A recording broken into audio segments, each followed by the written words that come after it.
Hello students, in this video I'm going to take you on a quick tour of the course. I'm going to show you the navigation of the course and all the major assignments. When you first enter the course, what you see is a wiki page, it's not the announcements. So the home page is linked to the wiki pages. You can see all the pages at any time by clicking on pages. You can see they're organized by units, and then there are two pages that describe our unique homework set up in this class, these competency demonstration resources. I'll talk to you about that in just a minute. So you'll see the page when you come into the class, but you'll want to check out the announcements. These also are set up on an auto feed to your phone. So if you have Canvas on your phone, you'll get my announcements there. I don't recommend that you take the class on your phone. The discussions show up kind of funny in my opinion, but it's kind of nice to get updates about assignments coming up and if I have emailed you back, that sort of thing. On the syllabus page, you'll see that here I've copied just the schedule that will follow. The complete syllabus is right here. Download that to read all the policies and procedures. Then over here, you'll see that the assignments are weighted by group. So the quizzes will take in our digital textbook.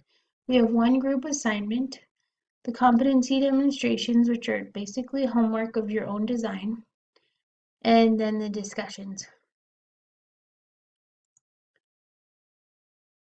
Now the class is set up in modules. Sometimes when you see the navigation bar, you might see an assignments link, but I don't recommend that you go back to assignments because that produces a list of assignments by their due date rather than a coordination of what's happening in the unit that we're focused on at any given time. So class starts on a Tuesday, but typically our week will run from Sunday to Saturday. So the major deadlines in the course are Saturdays. I like to do this because that gives people who work the opportunity to both wrap up one week and get a jump start on the next week, all on the weekend. Okay, in this first module, we have some orientation pages, and then the first thing you'll do is introduce yourself. In the community introductions, this is a 1 week discussion. Look, you have only 1 day to do this. Do it by Wednesday. Reply to your peers, and I will reply to you as well by that first Saturday. In the first week, we will also be starting Unit 1, but see, Unit 1 is 2 weeks long.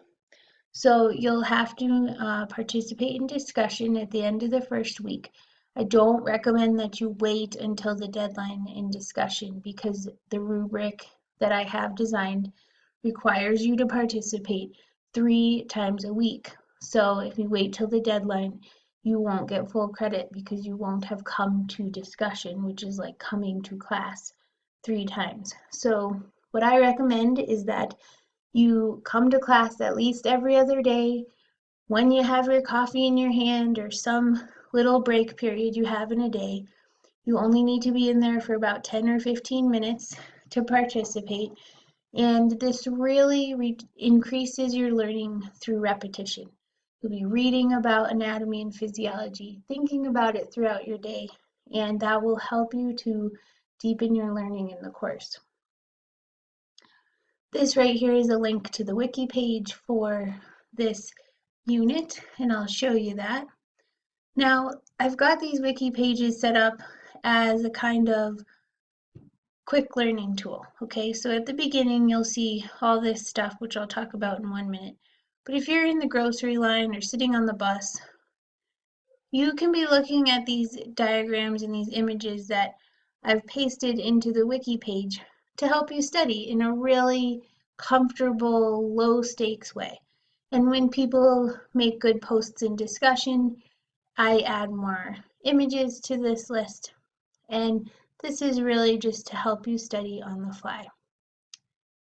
Now going up here, if you are going into the health sciences, I really recommend that you follow this Connect plan The study plan does not follow the learning outcomes for this course. It's about general biology. There's no prerequisite for this class, but I cannot emphasize enough the importance of reviewing general biology if you're going to be in any health sciences field. Notice that this is completely self-paced. You can earn up to 5% of your total course grade by completing it. If you get started with it but don't finish it, I'll still give you points. You have to communicate this to me at the end because it's not graded. So I need to see a screenshot of your completion rate at the end of the course in order to give you credit for doing this. So make sure you keep me posted on what's happening with the study plan if you're following it. Okay, you have an electronic textbook. There's tons of resources in there. You can read the textbook using the Learn Smart tool, and in this way you will be flagged, like concepts that you understand will be flagged with green and ones that you don't understand will be flagged with yellow, and you'll be able to figure out what you need to focus on as you're studying. Now, if you're a more traditional kind of person, these are just Word documents with like fill in the blanks and stuff like that, that you can print out and work through as you read the textbook. Okay? Then I'll also always have some other resources here, like I personally like to watch lectures on YouTube while I'm at the gym or hiking or whatever, so I'll try to post those as well. Okay, back to the modules. Finally, at the end of a unit, you'll take a quiz. The quiz is in your electronic textbook site, and I just want you to know it's much cheaper to buy the electronic textbook than to buy a paper textbook and then buy the Connect code. I've done tons of research on this. You're really saving money by using a digital textbook.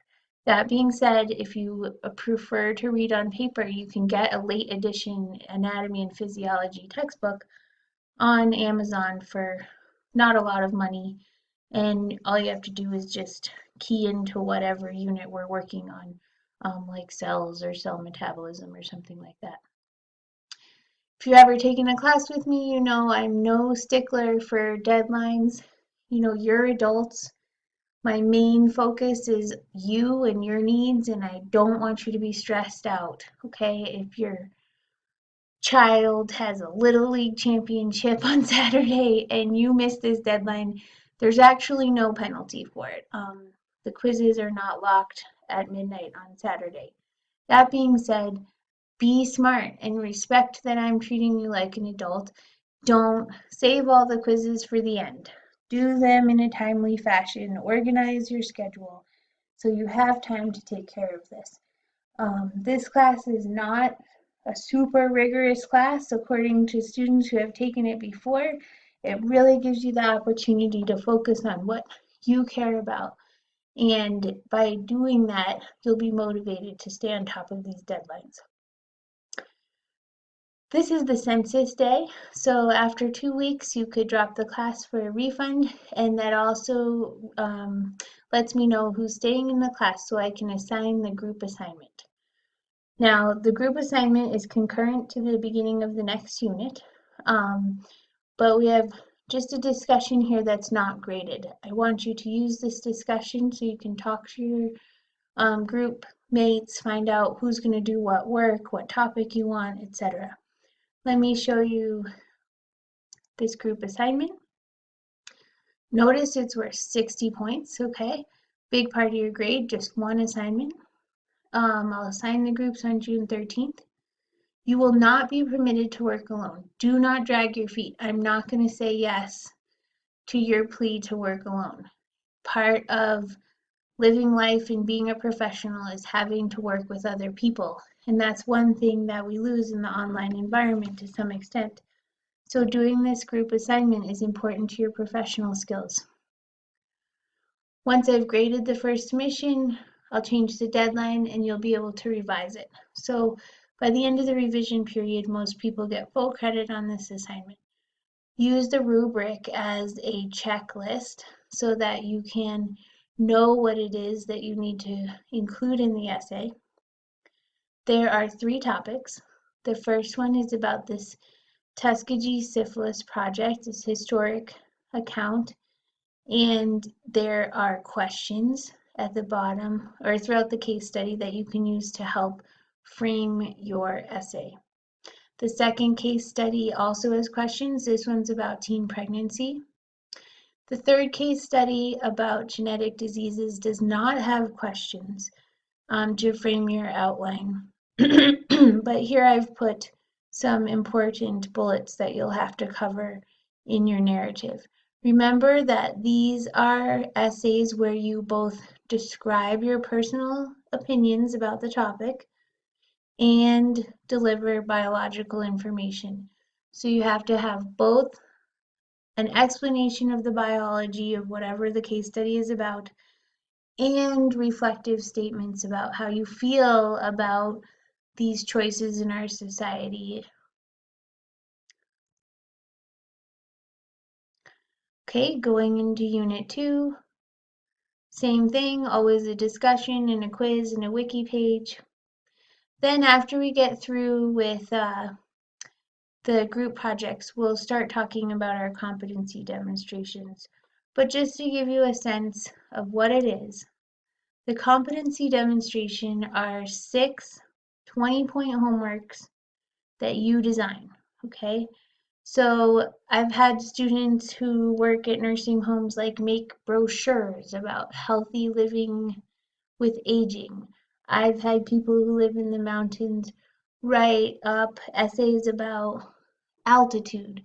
They've chosen a topic from each unit and they focus their demonstration on the effects of altitude on that body system, for example. Okay. 20 points. So it's about as much effort as it takes to participate in discussion. And there are several ways that you can demonstrate your knowledge. Right here in the demonstration resources, I have the rubrics for that. So you can write an essay for 20 points. You can make a poster, a table, or label a diagram, okay? Remember that if you make a diagram, you have to at least explain the concepts that you're talking about. Or you can make some kind of multimedia presentation. If you have some other idea altogether, just let me know what it is. For example, maybe you're doing something at work and you would like to have someone videotape you doing it, or maybe you're going to a conference that relates to the course. Just let me know. I'm really flexible. I want it to be meaningful for you. Go down to Unit 3. We're back to our same cadence of discussion, quiz, withdraw from the class. And towards the end of the semester is when you submit your competency demonstrations. Of course, if you have not worked on them throughout the semester, this will be like a fairly time-consuming final project. But if you have worked on them throughout the units, then the last day of class will come and you won't have any final. So let that be a motivating factor for you. The discussions, I will rotate them up when we're in the current discussion. There's always a classroom discussion forum. If you have a question for me that probably everyone wants the answers to, you can email me, but I'll likely just ask you to move it into the classroom discussion forum so everyone can benefit from my answers. Notice we have 2 discussions in the first week, but that will never happen again. We'll always just have one discussion going on, and that one discussion will either be 2 weeks or 1 week long. The only exception is when we are doing the case studies, but this is not graded. It's just a place for you to show me that you are in fact communicating with your group members, and that will run concurrent to the Unit 2 discussion. Here's our pages that we already looked at. Your grades will show up here. The people in the class will show up here. Okay. And then we have some other opportunities. I don't typically run any WebEx offerings in the class, but if there's a topic that you'd like me to explore with WebEx, uh, I'd be down very fine with doing that, making some kind of live session if people are interested. In the past, I've just had really low participation, and so then it's high effort on my part, low participation, kind of loses the cost benefit analysis. Okay, so I think that's it. Thanks for listening. I will look forward to meeting you in the introductions in the first day of class, so on Wednesday. Thanks.